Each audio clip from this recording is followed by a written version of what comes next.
Olá, tudo bem com vocês? Hoje é dia 341 da nossa leitura da palavra em ordem cronológica. Nós vamos ler o capítulo 20, do versículo 1 ao 3 do livro de Atos e os capítulos 1 ao 3 do livro de Romanos. Vamos à leitura? Atos capítulo 20, versículos 1 ao 3. De novo, Paulo visita a Macedônia e a Grécia. Cessado o tumulto, Paulo mandou chamar os discípulos e, tendo-os encorajado, despediu-se e foi para a Macedônia. Havendo atravessado aquelas terras, fortalecendo os discípulos com muitas exortações, dirigiu-se para a Grécia, onde se demorou 3 meses.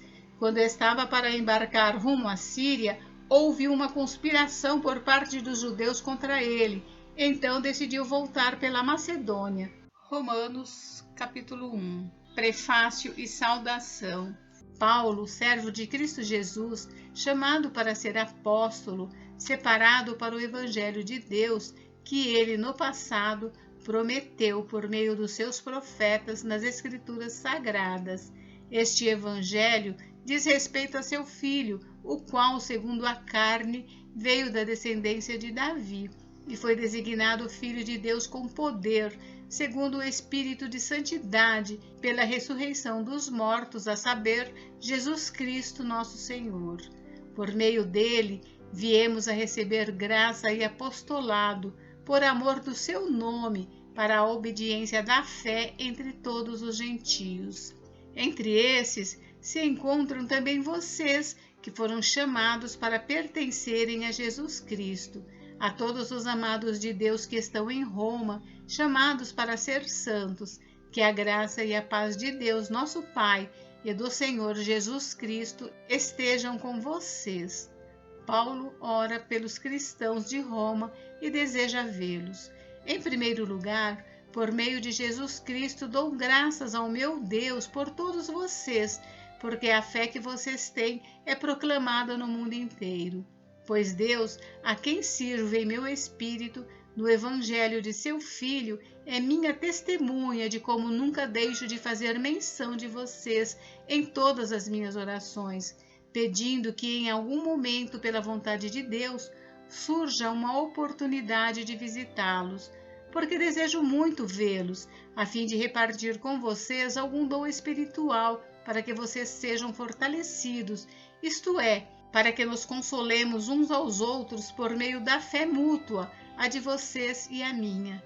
Quero que vocês saibam, irmãos, que muitas vezes me propus a ir visitá-los, no que tenho sido até agora impedido, para conseguir algum fruto igualmente entre vocês, assim como também tenho conseguido entre os outros gentios, pois sou devedor tanto a gregos como a bárbaros, tanto a sábios como a insensatos. Por isso, quanto a mim, estou pronto a anunciar o Evangelho também a vocês que estão em Roma. O poder do Evangelho. Pois não me envergonho do Evangelho, porque é o poder de Deus para a salvação de todo aquele que crê, primeiro do judeu e também do grego, porque a justiça de Deus se revela no Evangelho, de fé em fé, como está escrito, o justo viverá pela fé. A injustiça e a impureza dos seres humanos. A ira de Deus se revela do céu contra toda impiedade e injustiça dos seres humanos, que por meio da sua injustiça suprimem a verdade. Pois o que se pode conhecer a respeito de Deus é manifesto entre eles, porque Deus lhes manifestou. Porque os atributos invisíveis de Deus, isto é, o seu eterno poder e a sua divindade, claramente se reconhecem desde a criação do mundo, sendo percebidos por meio das coisas que Deus fez. Por isso, os seres humanos são indesculpáveis, porque, tendo conhecimento de Deus, não o glorificaram como Deus, nem lhe deram graças. Pelo contrário, se tornaram nulos em seus próprios raciocínios, e o coração insensato deles se obscureceu. Dizendo que eram sábios, se tornaram tolos e trocaram a glória de Deus incorruptível por imagens semelhantes ao ser humano corruptível, às aves, aos quadrúpedes e aos répteis. Por isso, Deus os entregou à impureza, pelos desejos do coração deles, para desonrarem o seu corpo entre si. Eles trocaram a verdade de Deus pela mentira, adorando e servindo a criatura em lugar do Criador, o qual é bendito para sempre. Amém. Por causa disso, Deus os entregou a paixões vergonhosas, porque até as mulheres trocaram o modo natural das relações íntimas por outro, contrário à natureza. Da mesma forma, também os homens, deixando o contato natural da mulher, se inflamaram mutuamente em sua sensualidade, cometendo indecência, homens com homens, e recebendo em si mesmos a merecida punição pelo seu erro. E por haverem desprezado o conhecimento de Deus, o próprio Deus os entregou a um modo de pensar reprovável, para praticarem coisas que não convêm. Estão cheios de todo tipo de injustiça, perversidade, avareza e maldade. Estão cheios de inveja, homicídio, discórdia, engano e malícia. São difamadores, caluniadores, inimigos de Deus, insolentes, arrogantes, orgulhosos, inventores de males, desobedientes aos pais, insensatos, desleais, sem afeição natural e sem misericórdia. Embora conheçam a sentença de Deus de que os que praticam tais coisas são passíveis de morte, eles não somente as fazem, mas também aprovam os que as praticam. Romanos, capítulo 2. O justo juízo de Deus. Por isso, você é indesculpável quando julga os outros, não importando quem você é, pois naquilo que julga o outro, você está condenando a si mesmo, porque pratica as mesmas coisas que condena. Bem sabemos que o juízo de Deus é segundo a verdade contra os que praticam tais coisas.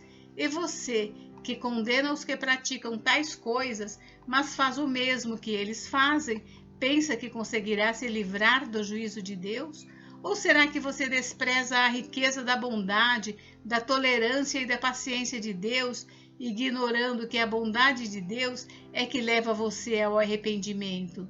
Mas, por ser teimoso e ter um coração impenitente, você acumula contra si mesmo ira para o dia da ira e da revelação do justo juízo de Deus, que retribuirá a cada um segundo as suas obras. A vida eterna aos que, perseverando em fazer o bem, procuram glória, honra e incorruptibilidade, mas ira e indignação para os egoístas que desobedecem à verdade e obedecem à injustiça.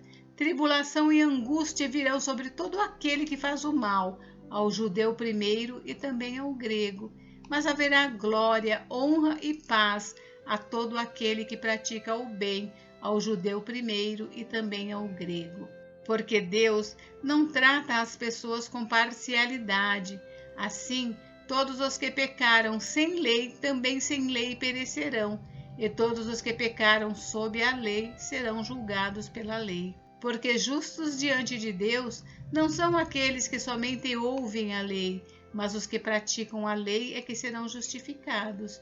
Quando, pois, os gentios que não têm a lei fazem por natureza o que a lei ordena, eles se tornam lei para si mesmos, embora não tenham a lei.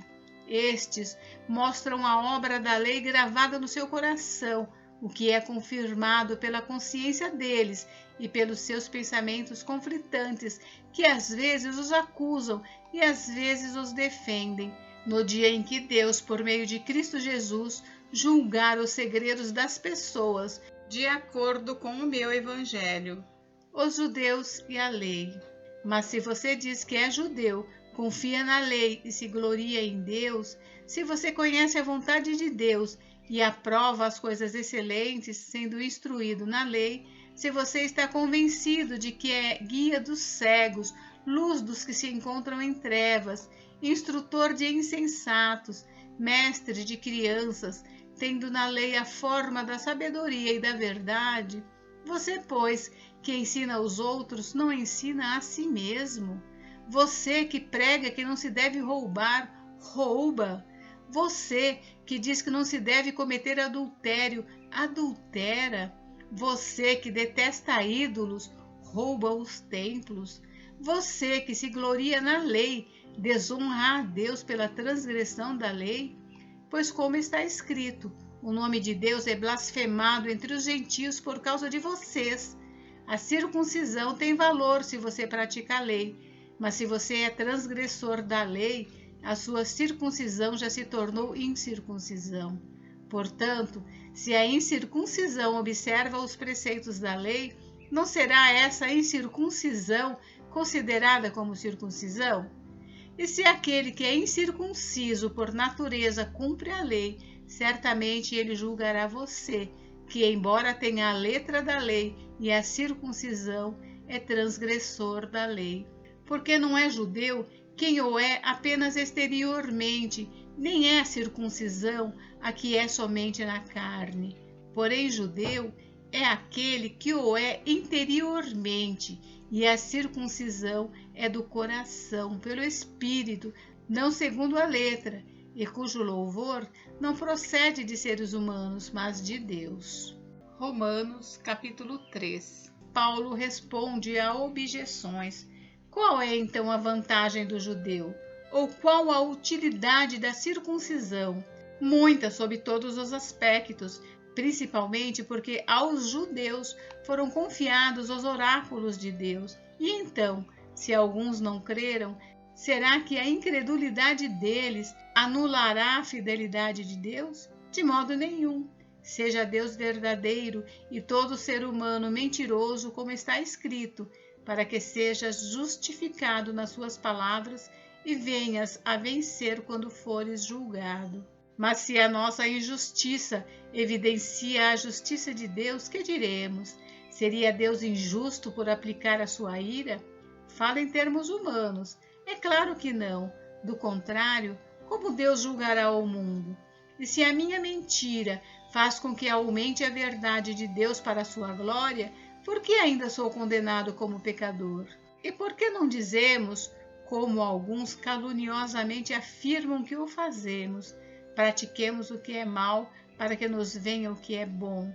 A condenação destes é justa. Todos somos pecadores. Que se conclui?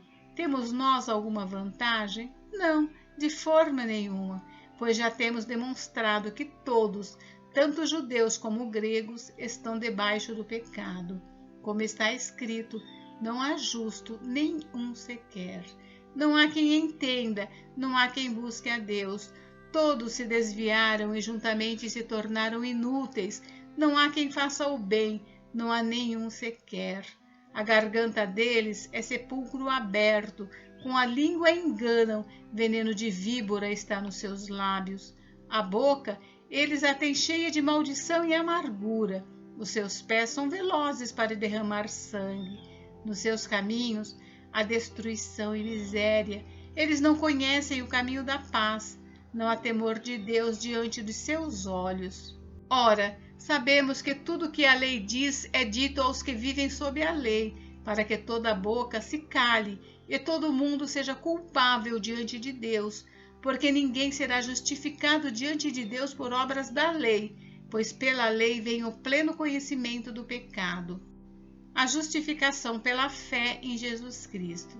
Mas agora, sem lei, a justiça de Deus se manifestou, sendo testemunhada pela lei e pelos profetas.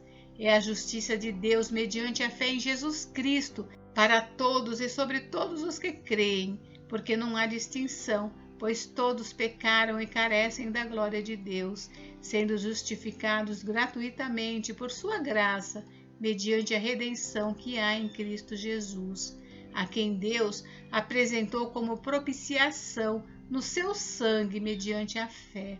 Deus fez isso para manifestar a sua justiça, por ter ele, na sua tolerância, deixado impunes os pecados anteriormente cometidos, tendo em vista a manifestação da sua justiça no tempo presente, a fim de que o próprio Deus seja justo e justificador daquele que tem fé em Jesus. Onde fica então o orgulho? Foi totalmente excluído. Por meio de que lei? A lei das obras? Não, pelo contrário, por meio da lei da fé. Concluímos, pois, que o ser humano é justificado pela fé, independentemente das obras da lei. Ou seria Deus apenas Deus dos judeus? Será que não é também Deus dos gentios? Sim, também dos gentios, visto que Deus é um só, o qual justificará o circunciso a partir da fé e o incircunciso por meio da fé. Anulamos então a lei por meio da fé? De modo nenhum, pelo contrário, confirmamos a lei. Gente, encerramos por hoje, mas amanhã tem mais. Fiquem com Deus, Deus abençoe vocês. Até amanhã.